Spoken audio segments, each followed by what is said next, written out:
Mr. President of the University of Toronto, Professor Mário, in Portugal, inspired by the Latin tradition, we used to call magnificus rector. So thank you very much for the honor, which is not a personal honor, it's an honor for my country and for my people. Professor Melanie Urin, Dean of the Faculty of Arts and Science.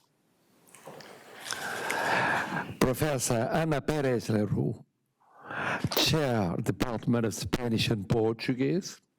Professor Rhonda McEwen, President of Victoria University at the University of Toronto. His Excellency the Minister of Foreign Affairs of Portugal. His Excellency the Secretary of State for Portuguese Communities.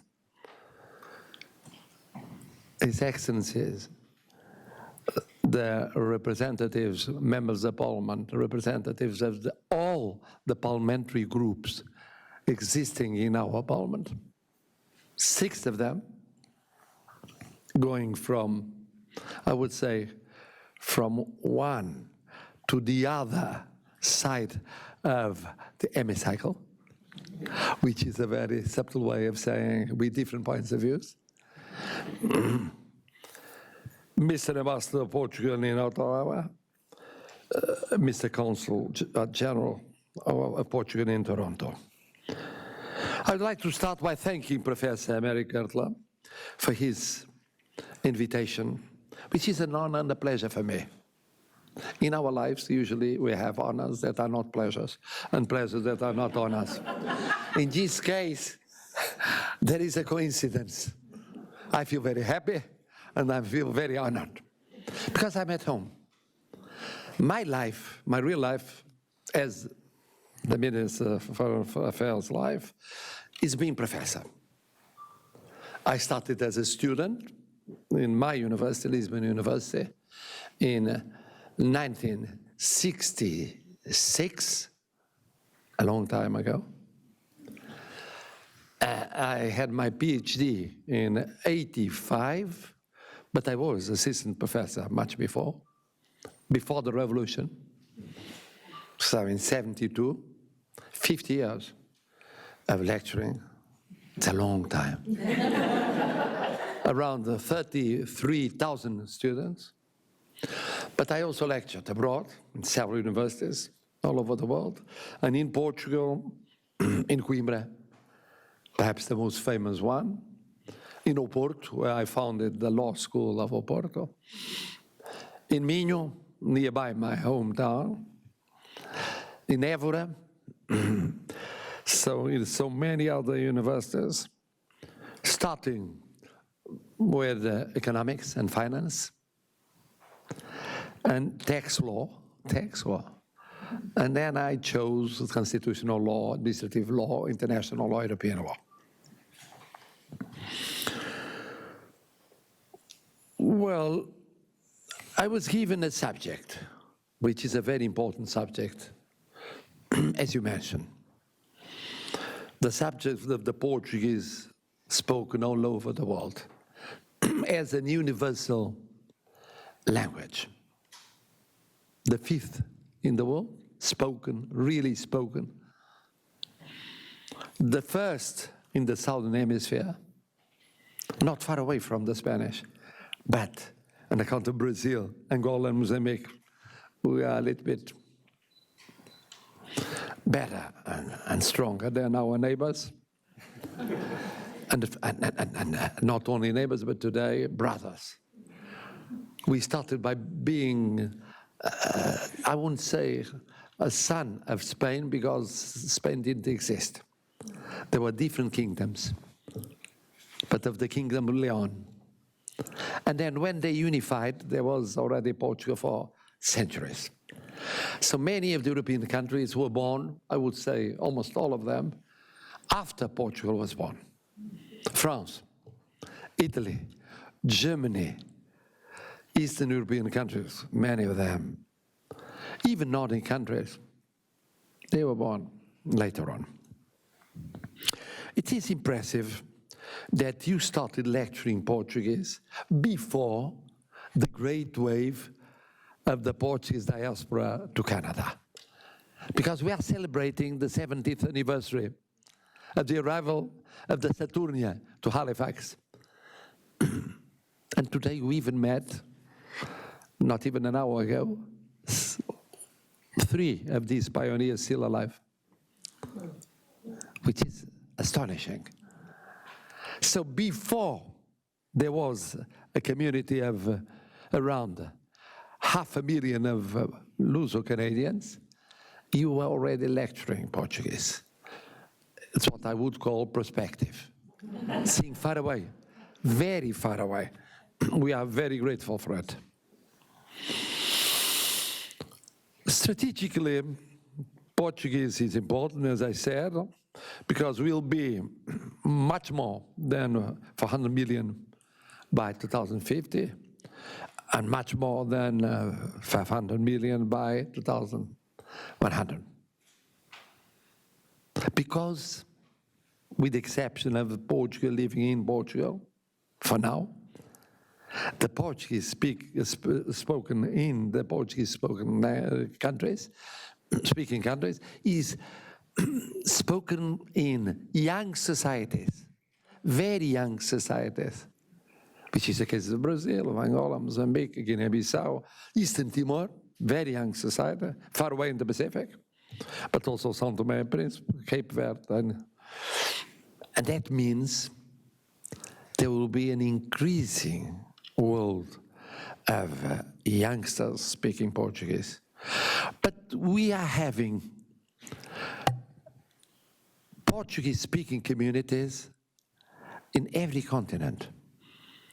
I just give you an example, Senegal. In Senegal, which is traditionally a French-speaking country, we have thousands of young university students speaking Portuguese. It's spreading in China, spreading in Eastern Europe, spreading all over the world. On the other hand, we are one of the, I would say, 3 or 4 most used languages speaking of the digital. On account of the young countries speaking Portuguese, and most especially Brazil, also Portugal, we are very good at it.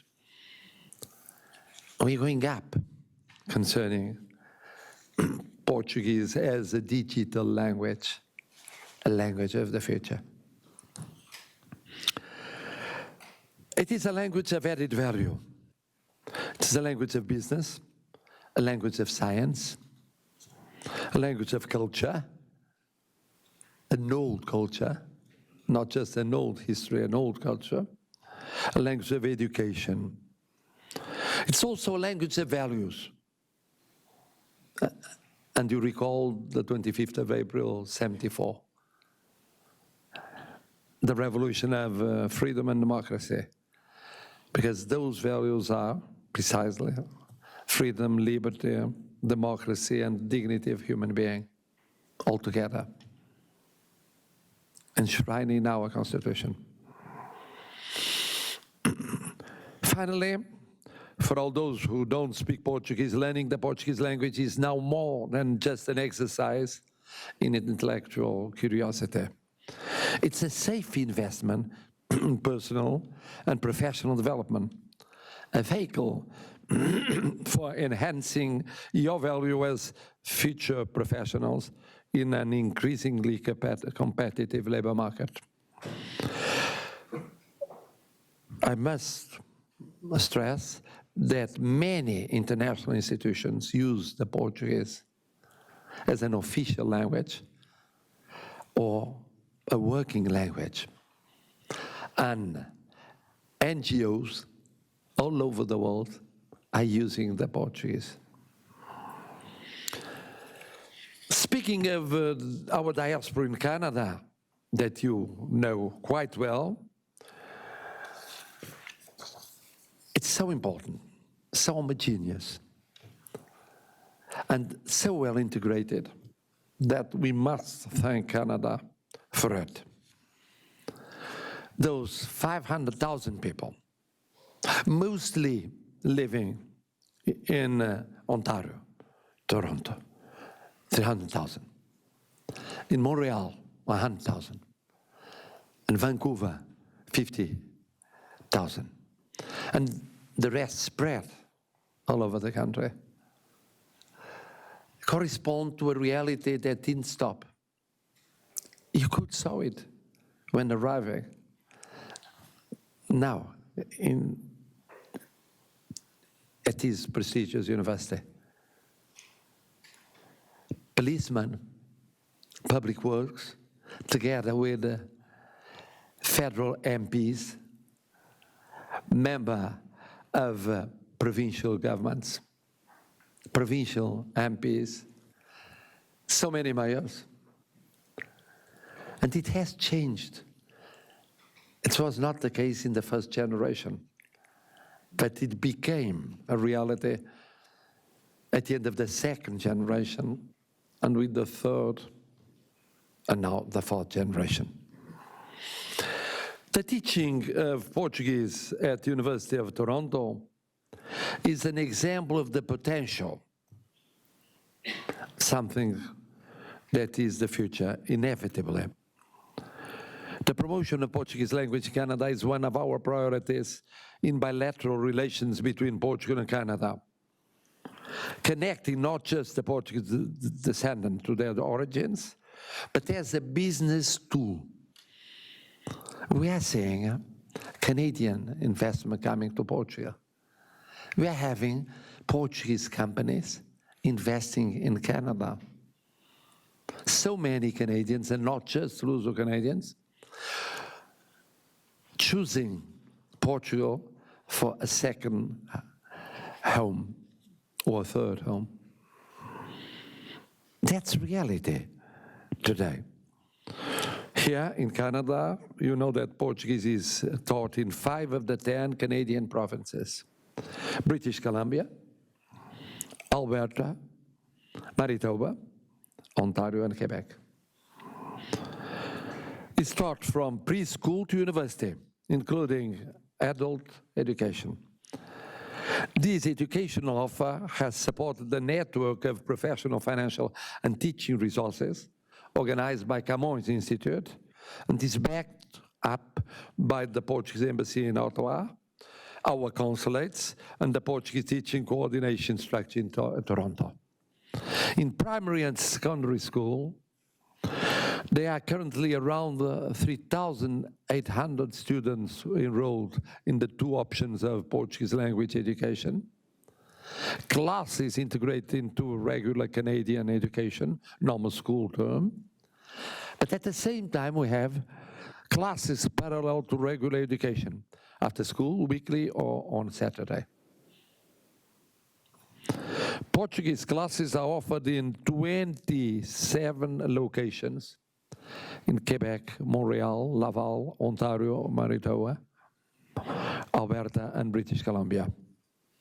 At the university level, it is estimated that around 1,500 students are enrolled in Portuguese language programs offered by different higher education institutions in Canada.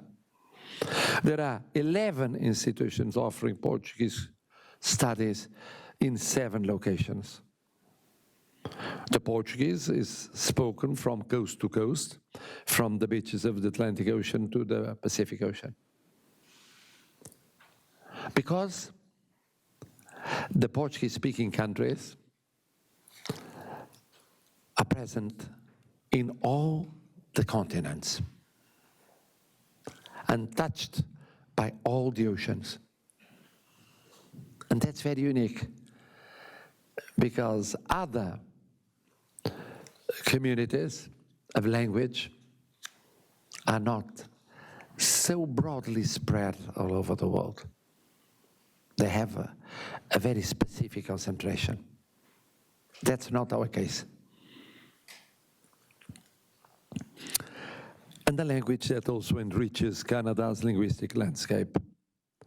Rest assured, the Portuguese language, which is already spoken by millions of people around the world, will be used in the future not just by the present international institutions, but as a language really universal. The Brazilian president, Lula da Silva, you heard of him, made a proposal in the last meeting of the Portuguese-speaking community of introducing in the United Nations as an official language. And it's about to be approved. It was already being used as a working one.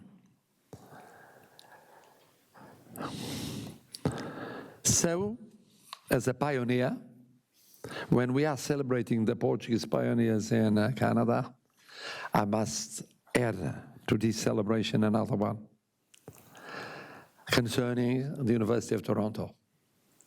You were pioneers lecturing Portuguese. And I'm sure you'll be in the future as important, as persistent, as steady concerning a subject that is so important, not just for Portugal, for the Portuguese, but as a platform, a dialogue among cultures and civilizations, continents and oceans, as it is the Portuguese presence, the presence of the Portuguese language. Thank you very much. As a professor, I always prefer to answer questions, considering that the introduction was something that one had to listen to, suffering a little bit, expecting to have much more interesting questions and answers afterwards. Thank you. Dia magnificus recta.